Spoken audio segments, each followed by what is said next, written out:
Irashaimase! Hello and welcome to Fitaurus Kitchen. I'm your host, Chef Fitaurus. It's time once again for Shoot 'em Up Saturday, and on the menu this Saturday we have Vasara 2, the 2001 arcade follow-up to Vasara and also part of the Vasara collection. What kind of taste will it have? Let's get cooking and find out. Originally released to Japanese arcades in 2001 from Visco, Vasara 2 now is part of the Vasara collection courtesy of Cubite Interactive. So it's a follow-up, well actually story-wise it's a prequel to the first one as the events of Oda Nobunaga took place before Tokugawa Ieyasu. But that's, fun Japanese history of the Sengoku period. In my opinion, it's the better of the two games. So let's dive in and see what we've got. So once again from the main menu, if you saw my video last week about Vasara, we get to it from the Vasara Classics. Here we can go and select the standard mode, which is your widescreen presentation, or the Tate presentations. Then once you get past that, we select Vasara 2, and we're taken into the game itself, after, with this one being the Switch version, confirming what controllers we're using. So today I'll be showing the game in co-op, just so you can kind of get a feel for how that goes and works, and also it'll be a little bit faster to go through and cover all the characters. So as we start the game, we're taken to this rank select. It's basically your difficulty selection for the main game. There is actually difficulty in the emulator settings as well, but easy, you have one loop through the game. Difficult, you have two. The character select allows you to go and choose from the 4 characters that the game has normally, and then there is a secret 5th character, but we'll get to that in just a little bit. So we're going to go and play as Nobukatsu here and Mitsuhide.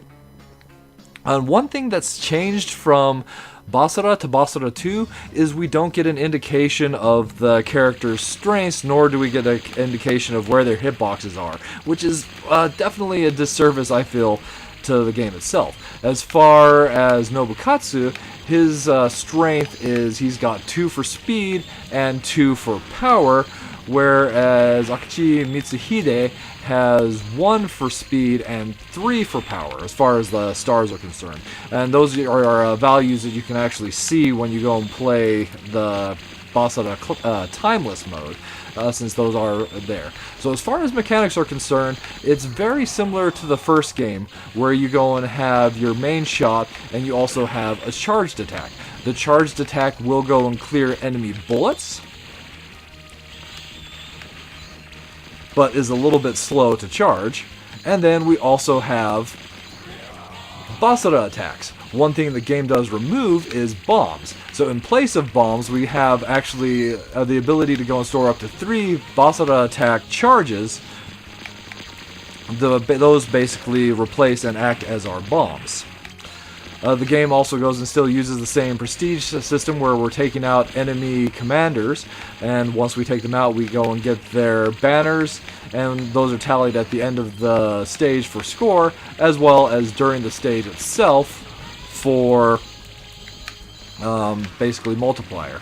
So each character also has the ability to power up to 4 times, and once you get power up, you'll get additional projectiles. For the case of Nobukatsu here, we go and see daggers, and in Mitsuhide, he goes and fires these green orbs, which deal a pretty decent amount of damage around him.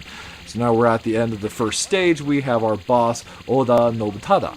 So another thing that we'll go and see here that Vasara 2 goes and adds is purple bullets, which we can't use our charged attacks to get through, but we can use the Vasara attacks to get through because they do give us a bit of momentary invulnerability.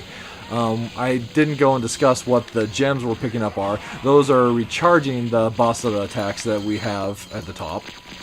It is nice that we can charge up to 3, as it makes it a lot easier to use those in this game than they do, or than it was in the first game, being a replacement for the bombs. So once you go and finish up the stage, you get the tally of the field commanders you took out as well as all the bosses. So there are 4 basically sub-bosses, mini-bosses throughout the course of the game, which are either fictional or real characters from the historical period.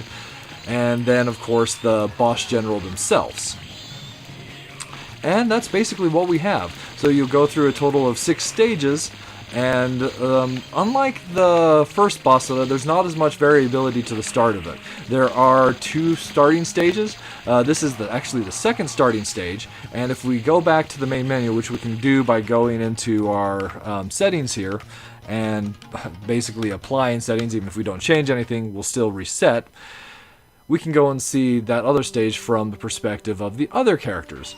So for this one, we'll still go and do the easy loop. It's not really much going to matter, and I'll take the character Seirubo, and we'll also go and see Momochi Sandayu, who happens to go and be a gender-bent ninja from the time period.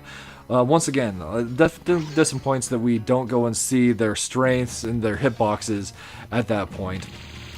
So Seirubo is a balanced character with a speed of 2 and an attack of 2, whereas Momochi has an attack of 1 but a speed of 3. As far as their charged attacks and their Basara attacks, though, Seirubo is very similar to the spear-using character from Basara, whereas Momochi goes and has this awesome kind of propeller-like move. It's basically a shuriken being swung in front of her that deals a lot of damage to certain types of enemies. So if they happen to go and have a big horizontal hitbox, she's a great choice to go and use. So that's what we have for Basara 2, served up for your enjoyment. There is the 5th character, but I figure we'll go and show him off in with this samurai one coming down. I figured we'd show him off in the Vasara Timeless mode. So one thing that I really do enjoy about the game is just all the beautiful sprite work that we happen to go and have in this one. The stages are really, really beautiful, and between Basara 2 and Basara 1, I kind of feel like this game is A, the prettier game, and B, the funner game. I just like the feel that having the faster charging Basara attacks gives the game versus the super slow charge and the use of the bombs that the first game had. Katsuie here, our boss, going and fighting in this massive desert tank.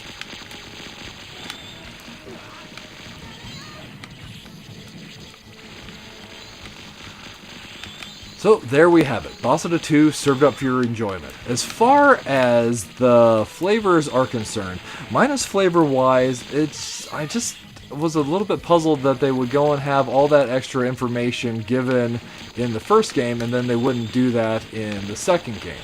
It seems like an awfully weird choice to make.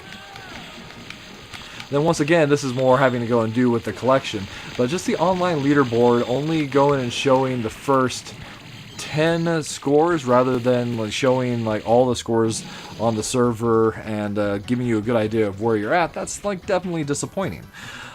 As far as the plus flavors, though, so I really like the change to the Basara attack system. Going and having them replace the bombs, having additional charges, I think was an awesome call to make, as it really goes and kind of changes up the pace of the game. And yes, this is probably the more difficult game, but it definitely is the funner game.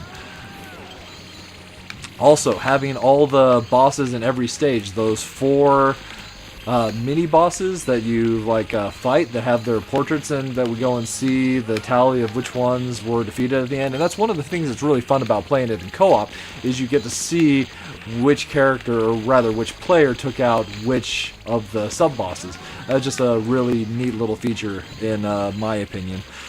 And then, once again, I can't go and stress, the Basara collection is a wonderful value. You get 2 really great, underrated bullet hell classics, and not only that, there's also all the extra omake. So I actually really do enjoy the gallery. It's really fun to go and like look at all the various art for the game, including the character art for all the different generals. Go in and like saying, yeah, that guy's got an awesome mustache or goatee, things that are just silly like that. But in addition to that, we also go and have the Vasara Timeless mode, which we'll go and take a quick look at now. So in order to do that, we have to hop back to the main menu. Then here we go into Vasara Timeless. And interestingly enough, there's no actual like title screen or anything to this game, but for the Switch, you do go and confirm your controllers. And one thing that's really awesome is this version is up to 4 players co-op. It does have a widescreen presentation though. It's no longer the vertical screen presentation. And here we'll be playing as Akichi Mitsuhide, and we'll get to go and see the hidden character from Vasara 2, Saiga Magoichi. He's by far the best character out of all the 8 characters from the 2 Vasara games, as his speed and power are both 3, so that's definitely something to keep in mind. So in this particular mode, you have the ability to choose from all 8 characters from the 2 games. So it's great to see that. And in addition to that, they actually make it so that we get the ability to actually mix up and match up the 2 systems. So you can go and have the bombs if you're playing a Vasara 1 character, or you can go and just have all 3 of the Vasara attacks charged up if you're playing as a Vasara 2 character, which is definitely my preferred version. That also adds a dodge because it is a dash because it's a widescreen presentation that goes and charges up, so you can quickly move across the screen.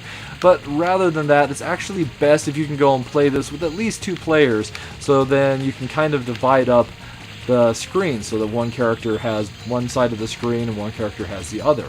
The charged attacks and the Vasara attacks are basically the same from the games themselves. But everything is presented in this like modern 3D look. So it definitely doesn't look bad, but one thing that like I do have to go and say about this particular mode is as we start to go and play through it, things just start to get, well, samey. The stages aren't too varied, they don't have as much detail as the original background did in the sprite-based versions.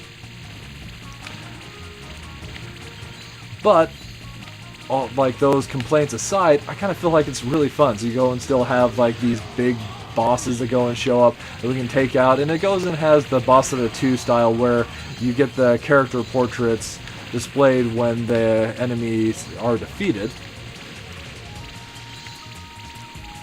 Dash. So as far as a full-fledged game, I feel it's a little bit lacking, but as an extra, especially if you have the ability to go and play this in co-op with a friend, and unfortunately it's only couch co-op, this is a great experience and just a really fun extra to have in what really is just a great collection. I can't go and like stress how awesome I feel the Vasara collection is. Cubite Interactive did an incredible job with it, and I really would love to go and see other arcade classics given like this kind of a treatment. A great collection and maybe some extras like art galleries and even like newer game modes. So when we get to the end of the stage, we'll see the bosses, which are taken from both the first and the second game, presented in this interesting like 3D presentation where we see the characters and we go and see their like mech like zoomed all out and from different angles and perspectives, going just like kind of showing it's like, hey, we went and modeled these guys in 3D, and it's like, yeah, like it looks pretty neat actually.